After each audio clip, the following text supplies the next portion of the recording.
Hi, welcome back to Keerthi's kitchen. ఈరోజు నేను ఎంతో మెత్తగా దూదిలాగా ఉండే చపాతీలు చూపిస్తానండి. చాలా టేస్టీగా వస్తాయి. అలాగే కొన్ని టిప్స్ పాటించి చేస్తే చాలా సాఫ్ట్గా ఒక 2 గంటలైనా సరే అలాగే సాఫ్ట్గా ఉండేలా ఎలా చేయాలో చూపిస్తాను. వచ్చేయండి. ముందుగా మీరు ఎంత క్వాంటిటీలో గోధుమ పిండి తీసుకుంటున్నారో యాడ్ చేసేసుకోండి. మీరు ఈ గోధుమ పిండి ప్లేస్లో పూరి పిండి అయినా యాడ్ చేసేసుకోవచ్చు. చాలా టేస్టీగానే వస్తాయి అవి కూడా. అవైతే ఇంకా పొంగుతూ వస్తాయండి. మీ ఇష్టం, మీరు ఏదైనా తీసుకోవచ్చు. అందులో మీ టేస్ట్కి తగినంత సాల్ట్ యాడ్ చేసుకొని ఒకసారి కలిపేసుకొని ఆ తర్వాత 2 టేబుల్ స్పూన్ల ఆయిల్ యాడ్ చేసుకోండి. ఆయిల్ కూడా యాడ్ చేసుకున్న తర్వాత మంచిగా మిక్స్ చేసుకోండి. ఇలా పిండిలో మొత్తం ఉప్పు ఆయిల్ బాగా కలిసే విధంగా యాడ్ చేసేసుకోండి. చూసారా, ఇట్లా పిండి ముద్ద పిసికితే ముద్దలా రావాలండి. అంతవరకు యాడ్ చేసుకున్న తర్వాత కొన్ని వాటర్ యాడ్ చేసుకుంటూ మంచిగా పిసుక్కోవాలండి. మీరు ఒకటేసారి బాగా వాటర్ యాడ్ చేస్తే అది చక్కగా రాదండి, గట్టిగా వచ్చేస్తాయి చపాతీలు. ఇక్కడ మీరు తెలుసుకోవాల్సింది ఇదేనండి. చాలా కొన్ని వాటర్ యాడ్ చేస్తూ స్టార్టింగ్ ఫింగర్స్తోనే కలపండి. మంచిగా పొడిలా ఆడుతూ చక్కగా కలిసేలా కలిపేసుకుంటూ ఇలా చూస్తారా, కొన్ని వాటర్ యాడ్ చేసుకుంటూ ఇలా మంచిగా కలుపుకోవాలి. ఈ కలుపుకునే ప్రాసెస్లోనే ఉంటుందండి చపాతీలు సాఫ్ట్గా రావడానికి. ఒకవేళ మీకు బాగా చేతికి అంటుకుపోతుంటే కొంచెం ఆయిల్ చేతికి యాడ్ చేసుకొని అప్పుడు కలపండి, చేతికి అంటుకోకుండా వస్తుంది. ఇలా కొన్ని వాటర్ యాడ్ చేసుకుంటూ మంచిగా కలుపుకోండి పిండిని. మీరు ఎంత బాగా కలిపితే చపాతీలు అంత సాఫ్ట్గా అంత దుదిలా వస్తాయండి.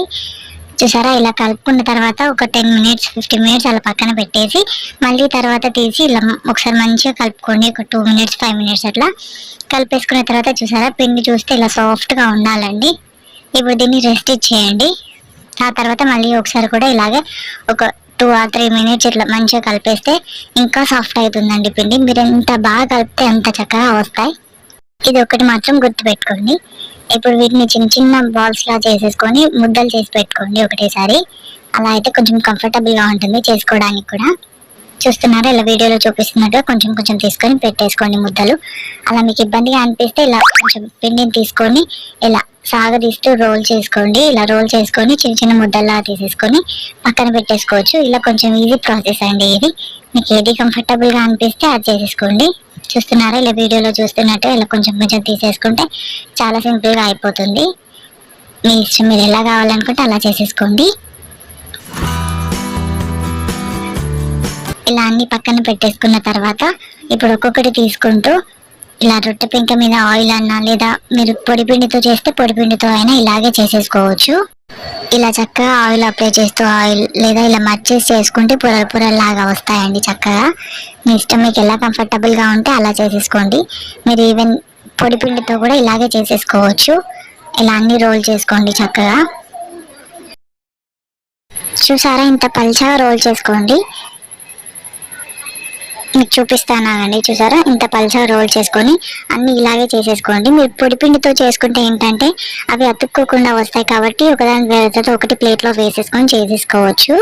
అది తర్వాత కాల్చుకోవచ్చు. కానీ ఇలా ఆయిల్తో చేస్తే ఏంటంటే వెంటనే కాల్చేసుకోవాలి, లేకపోతే గట్టిగా వచ్చేస్తాయి. ఇది గుర్తుపెట్టుకోండి. అన్ని ఇలాగే రోల్ చేసుకోండి. చూసారా, ఇంత పల్చగా చేసుకోవాలి, అప్పుడే బాగా వస్తాయి. ఆ తర్వాత దీన్ని చూసారా, మెల్లగా తీసేస్తే ఈజీగా ఊడొచ్చేస్తుంది. ఆ తర్వాత ప్యాన్ పెట్టుకొని పైన హీట్ అయిన తర్వాత ఇది వేసేయండి చపాతీ. చూసారా, ఇలా బబుల్స్ లా వస్తుంది కదా, అప్పుడు ఆయిల్ యాడ్ చేసేసుకొని సెకండ్ టైం టర్న్ చేయండి. చక్కగా కాలుతాయి, అలాగే సాఫ్ట్గా వస్తాయండి. ఇలాగే 2 టైమ్స్ ఆయిల్ అప్లై చేసుకుంటూ చక్కగా కాల్చుకోండి. చూసారా, రెండోది కూడా ఇలాగే వేసుకొని ఆయిల్ చక్కగా వేస్తేనే పొంగుతుంటా వస్తాయండి. ఇలా కాల్చేసుకోండి అన్నీ. హై ఫ్లేమ్లోనే పెట్టి కాల్చుకోండి అన్నీ ఇలాగే చేసేసుకొని పక్కన ప్లేట్లో సర్వ్ చేసేసుకోండి. చాలా టేస్టీగా వస్తాయి, అలాగే సాఫ్ట్గా దూది పింజల్లాగా ఉంటాయండి. ఎంతసేపు అయినా అలాగే ఉంటాయి. ఈ వీడియో మీకు నచ్చిందని అనుకుంటున్నాను. నచ్చినట్లయితే లైక్ చేసి షేర్ చేసి మరిన్ని వీడియోస్ కోసం మన ఛానల్ని సబ్స్క్రైబ్ చేసుకోండి. అలాగే మీ ఫీడ్బ్యాక్ని నాతో షేర్ చేసుకోండి.